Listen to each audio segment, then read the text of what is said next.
আচ্ছা, তারপর স্বাদ অনুযায়ী লবণ দিলাম এখানে। দেওয়ার পর আমি এখন দেব কিশমিশ। ঠিক আছে, কিশমিশটা দিয়ে দিব।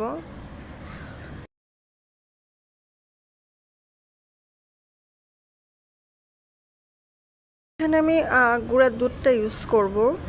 গুঁড়া দুধটা দিয়ে আমি ভালো করে আরও 5 মিনিট আমি নেড়ে চেড়ে নিয়ে পানি ঢেলে দেবো এখানে।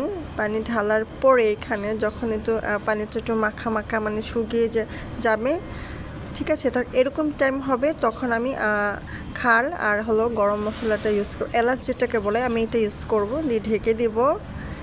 তার কিছুক্ষণ পরে আমার পোলাওটা সুন্দর একটা চলে আসবে। আমি পেঁয়াজ ভেজে, ঠিক আছে, আমি ছিটিয়ে দিব উপর দিয়ে। আমি এখানে জাফরানটা ইউজ করলাম না, জাফরানটা ইউজ না করলেও চলে। মোরগ পোলাও হয়ে গেল। এখন আপনাদের সাথে সার্ভ করে দেখাবো কেমন হয়েছে না হয়েছে। চলুন দেখেন, ঠিক একদম হোটেলে বলেন এমনকি হলো পুরান ঢাকায় যেভাবে করে রান্না করে আমি সেইভাবে শেয়ার করলাম। এভাবে আপনারা গরুর মাংস বলেন, মুরগির মাংস বলেন, আপনি এই করবেন, এই করে আপনারা খেয়ে দেখবেন কেমন হয় না হয় নতুন একভাবে। আমি ঠিক যেইভাবে করেছি এইভাবেই করে